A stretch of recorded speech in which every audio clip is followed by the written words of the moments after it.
Delhi NCR में कोहरे का कहर लगातार जारी है। पूरा दिल्ली एनसीआर कोहरे के आगोश में लिपटा नजर आ रहा है। रोड पर विजिबिलिटी भी काफी कम है। इसके चलते रोड पर गाड़ियां रेंग रही हैं, साथ ही गाड़ी चलाने वालों को हेडलाइट जलानी पड़ रही है। बारिश के चलते मौसम साफ हुआ है, लेकिन कोहरा और बढ़ गया है। राहत की बात यह है कि बारिश के चलते हवा साफ हुई है, एयर क्वालिटी में थोड़ा सुधार हुआ है।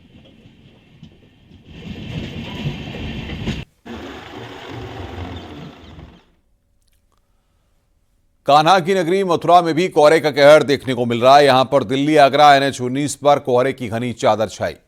शहर में भी कोहरे की घनी चादर छाई हुई है और ठंड से बचने के लिए लोग अलाव का सहारा ले रहे हैं।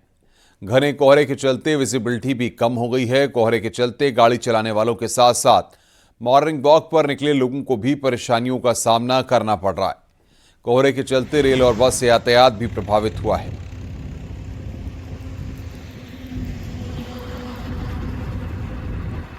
ठंड बहुत ज़्यादा है। आज कल बारिश होने की वजह से आज बहुत ज़्यादा ठंड हो रही है और रास्तागीर सब परेशान है ठंड की वजह से। क्या क्या परेशानी आ रही है? ठंड से कोहरे में दिखाई नहीं दे रहा।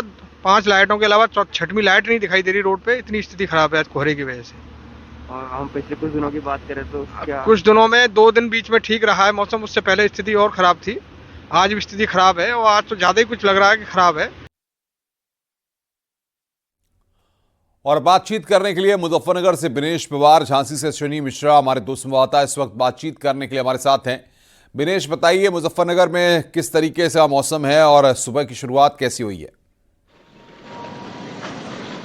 देखिए, कल बारिश हुई है। बारिश की वजह से ठंड और भी बढ़ी है, मगर पिछले 2-3 दिनों के मुकाबले आज कोहरा कम है। चूंकि 2-3 दिन तक तो स्थिति ये रही है कि पूरा दिन कोहरा रहा और आसपास के लोग भी नजर नहीं आ रहे थे। विजुअलिटी इतनी कम थी। अभी इस वक्त मैं रेलवे स्टेशन पर मौजूद हूं। आप देख सकते हैं मेरे पीछे तस्वीरों में किस तरह से सुबह सुबह समोसे और पकौड़े गर्मा गर्म तैयार हो रहे हैं और जो यहाँ लोग हैं वो बस का इंतजार कर रहे हैं, कुछ ट्रेन के सफर से जाने की तैयारी में है। मैं बात करना चाहूंगा, आप क्या कहेंगे पिछले 2-3 दिनों में और अब में ठंड कितनी बढ़ी है? नहीं, अभी तो 1-2 दिन से तो कम ही हो रही है। बारिश होगी तो थोड़ा डाउन है टेम्परेचर। पूरा कोहरा 2-3 दिन से कोहरा भी था, आज तो खैर गनीमत है। मौसम साफ है। कल परसों 2 दिन कोहरा ज्यादा था। आप क्या कहेंगे, ठंड कितनी बढ़ी है? आपने तो मफलर वगैरह सिर पर बांधा हुआ है, कहाँ जाएंगे? तो सुबह से चला हुआ है घर से, हमें दिल्ली जाना है।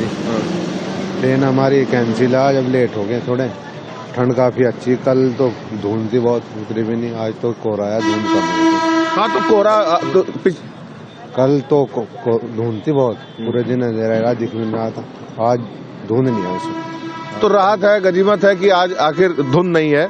मगर पिछले 2-3 दिन तक तो लगातार धुंध इतनी पड़ी है, इतना कोहरा था कि आसपास का जो लोग थे, आसपास भी देखना बड़ी मुश्किल आ रही थी चलने में, चाहे वो सड़क यात्रा से हो या रेल यात्रा, उसमें वो भी बाधित रही है। काफी दिक्कतें आ रही थी। तो ठंड निश्चित तौर पर जो ठिठुरन है वो अभी भी बेहद ज्यादा है। उसकी ये भी मुख्य रूप से वजह है कि चूंकि मुजफ्फरनगर आसपास जो पहाड़ी क्षेत्र है, यानी कि हरिद्वार, देहरादून और ये मसूरी, उसका निकटवर्ती जनपद है मुजफ्फरनगर उत्तराखंड का। तो जो बर्फ पड़ी है वो बर्फ भी पिघल रही है, उसकी वजह से ठिठुरन और भी बढ़ी है और निश्चित तौर पर आने वाले दिनों में और भी ठंड का प्रकोप देखने को मिलेगा। बिल्कुल दिनेश, बने रहिए हमारे साथ। झांसी से अश्विनी मिश्रा भी हमारे साथ हैं। अश्विनी, बताइए बुंदेलखंड में किस तरीके का मौसम का मिजाज वहां पर आप देख रहे हैं और फिलहाल पारा कितना है? देखिए, बात की जाए पूरे बुंदेलखंड की तो आज लगातार तीसरा दिन है जहां पर घना कोहरा छाया हुआ है। शीतलहर का प्रकोप भी है और कड़ाके की ठंड पड़ रही है। इन सब के बीच जनजीवन किसी तरह से चल रहा है। इस समय हम झांसी में रेलवे स्टेशन रोड पर खड़े हैं। पहले इस रोड का देखिए नज़ारा, जो रोड हर समय भीड़ भाड़ से गुलजार रहती थी, वह लगातार तीसरे दिन देखिए इस रोड का सन्नाटा है। वजह बताएं क्या है? घना कोहरा, दूर दूर तक जहाँ भी आपकी नजर जाएगी वहाँ तक के चलते पूरे खास तौर पर लंबी दूरी की ट्रेनें हैं, घंटों प्रभावित हैं। इसके अलावा बात करते हैं, देखिए फुटपाथ पर वो लोग हैं जो इस घने कोहरे, शीतलहर और कड़ाके की ठंड के बीच फुटपाथ पर सोते हैं। अब आप समझ सकते हैं कि इन लोगों पर क्या बीतती होगी जो इस कड़ाके की सर्दी में फुटपाथ पर सो रहे हैं। ये रेलवे स्टेशन का रोड है। बात की जाए अगर जनजीवन की, तो कहीं ना कहीं खासा असर देखने को मिल रहा है। हालांकि जिला प्रशासन के स्तर से अलाव जरूर जलवाए जा रहे हैं जगह जगह पे, लेकिन जिस तरह से एक दिन से जो ठंड पड़ी है वो पूरे बुंदेलखंड में, उससे हाल जो है वो लोगों के बेहाल है। जहाँ जहाँ जवानों की बात की जाए वो भी काफी परेशान है। इसके अलावा लोग बड़ी संख्या में बीमार भी पड़ रहे हैं और जो अस्पताल है वो बीमारियों लोगों से भरे हुए हैं। इसके अलावा जिस तरह से शीतलहर का प्रकोप 3 दिन से है वो कहीं न कहीं लोगों के लिए काफी बड़ी मुसीबत का सबब बनता जा रहा है। ट्रेनों की बात की जाए तो लंबी दूरी की खास ट्रेन जो दक्षिण भारत से आती हैं तो झांसी होते हुए दिल्ली या कानपुर रूट पर जाती हैं, वो कई घंटे तक लेट चल रही हैं। ऐसे में रेलवे स्टेशन की बात की जाए तो यहाँ पर जो यात्री हैं वो कई दिनों तक ट्रेनों का इंतजार करते हैं। तो जहाँ वेटिंग रूम की बात की जाए वो भी खचाखच भरा हुआ है, प्लेटफॉर्म खचाखच भरे हुए हैं और आलम यह है कि जो बाहरी परिसर रेलवे स्टेशन का वहाँ भी काफी यात्री बैठे हुए हैं। यही हाल कॉमनवेल्थ बस अड्डे का भी है, जो बसें हैं काफी धीमे चल रही है क्योंकि ये इतना कोहरा है वो सड़क पर काफी ज्यादा है। ऐसे में जो बसों के जो पहिए हैं वो काफी जाम चल रहे हैं। तो कुल मिलाकर के जो बुंदेलखंड का जो मौसम है पिछले 3 दिन से कड़ाके की सर्द, घना कोहरा और जो शीतलहर का प्रकोप है उससे लोग बेहाल है। हालांकि जिला प्रशासन की बात की जाए तो उसके स्तर से लगातार रैन बसेरे बनाए गए हैं, वहां पर लोगों को अभी रखा गया है। इसके अलावा जो अलाव है वो भी जलाए जा रहे हैं, मेडिकल की सुविधा भी दी जा रही है। बावजूद इसके फुटपाथ पर अगर ये लोग सो रहे हैं तो कहीं ना कहीं इनके लिए जानलेवा जरूर साबित हो सकता है। ऐसे में इन लोगों को, छोटे छोटे बच्चे भी हैं, बुजुर्ग भी हैं, इन लोगों को कहीं ना कहीं रैन बसेरों में जिला प्रशासन को हर हाल में भेजना चाहिए जब तक शीतलहर का प्रकोप है।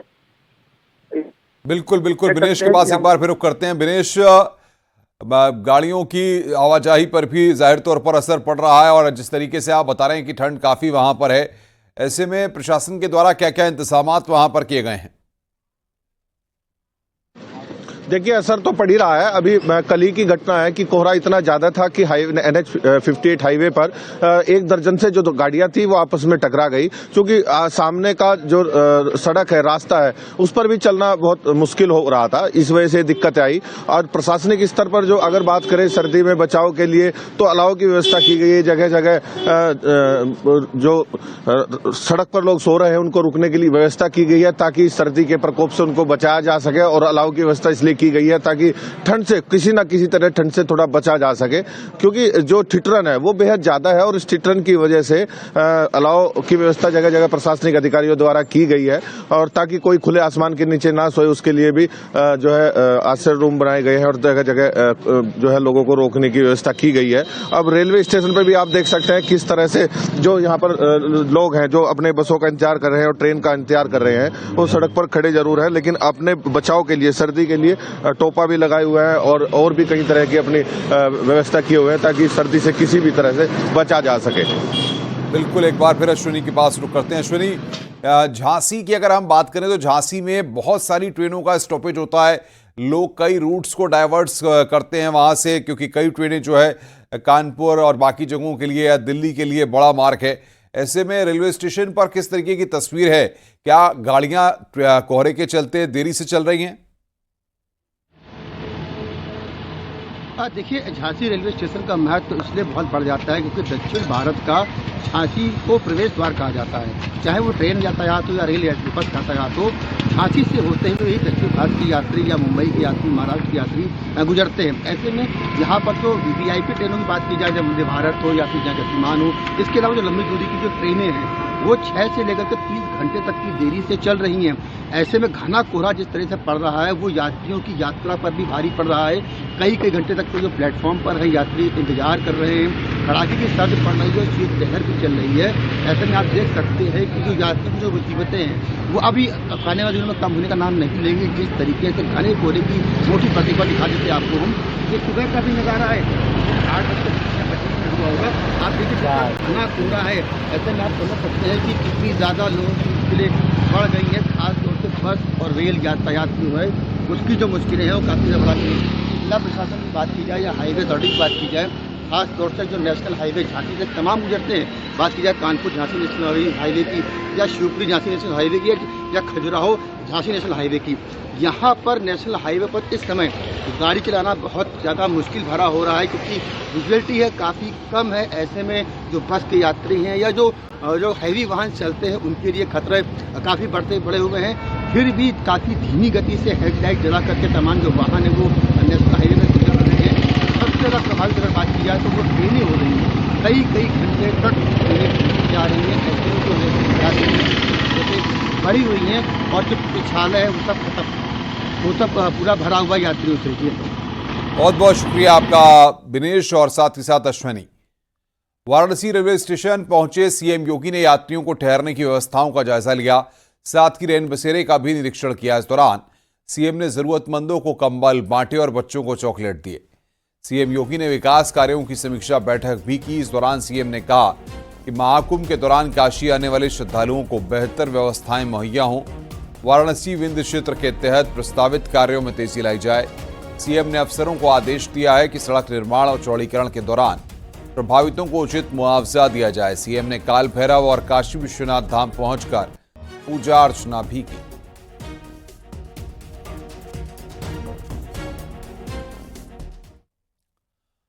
संभल में बगैर नक्शा पास कराए मकान बनाने के नोटिस का एसपी सांसद जियाउर रहमान बर्क ने अभी तक जवाब दाखिल नहीं किया।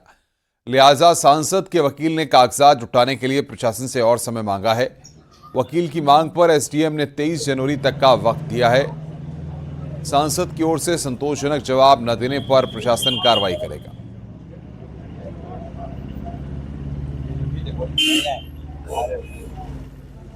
आज हमने अपना वकालतनामा दाखिल किया है जी।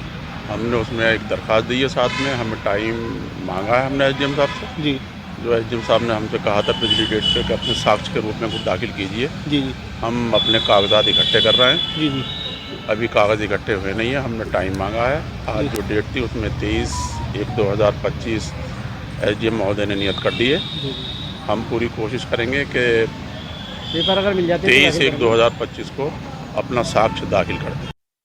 उसमें उनके द्वारा एक और प्रार्थना पत्र दिया गया है जिसमें नया अधिवक्ता नियुक्त किया गया है और उन्होंने साक्ष्य दाखिल करने के लिए समय मांगा। कितना समय दिया गया मैडम उनको?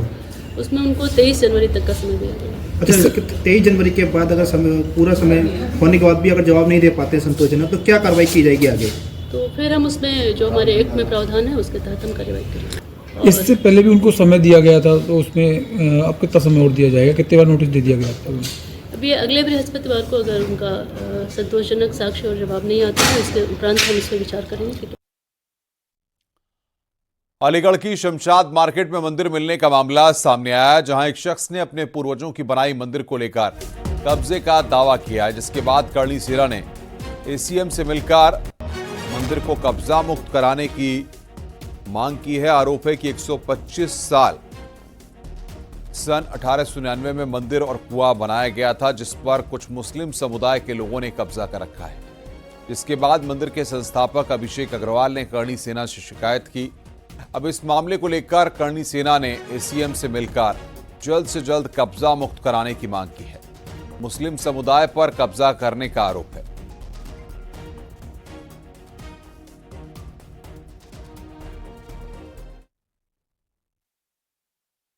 और कुआं था, वहाँ धर्मशाला थी, उस पर कट्टरपंथियों ने कब्जा कर रखा है। मंजिल मकान बना लिए हैं, मतलब कब्जा कर रखा है। कितनी प्रॉपर्टी? 460 मीटर जगह है वो मंदिर की और कुएं की और धर्मशाला की, उस पर कब्जा कर रखा है। स्थापना किसने की थी मंदिर की? स्थापना हमारे परबाबा लाला गट्टरमल जी को उनको जगह दी गई थी, उन्होंने स्थापना की थी वहाँ। गोकुल चंद जी जो उनके ऑनर थे, उनके जो बेटे थे, उनके नाम से गोकला का चौराहा मशहूर हुआ। उनका वहाँ कत्ल कर दिया गया था मंदिर के ऊपर। शिवलिंग पर उनकी गर्दन काट कर चढ़ा दी गई थी। जब से गोकला का चौराहा मशहूर हुआ उसके बाद से वो आज तक विवादित चल रहा। कासगंज से खबर है, जहां पर शहर में सराफा कारोबारी की हार्ट अटैक से मौत हुई है। सराफा व्यापारी की मौत का लाइव वीडियो सामने आया। दुकान पर बैठे व्यापारी की अचानक हार्ट अटैक से मौत हो गई। कारोबारी अवधेश महेश्वरी को अचानक दिल का दौरा पड़ा था। दुकान पर लगे सीसीटीवी में यह हादसा रिकॉर्ड हो गया। कोतवाली सदर क्षेत्र के सोरों गेट इलाके का यह वीडियो बताया जा रहा है।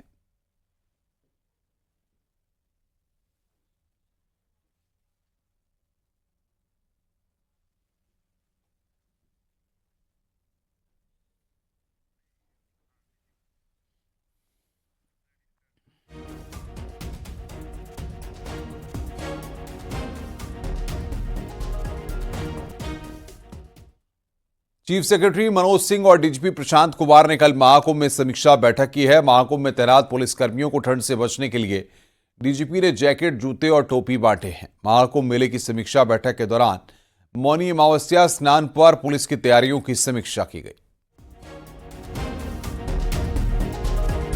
तो पुलिसकर्मियों को गर्म कपड़े बांटे गए हैं। यहां पर मुख्य सचिव और डीजीपी ने यहां पर बैठक की है। तैयारियों का जायजा लिया गया है।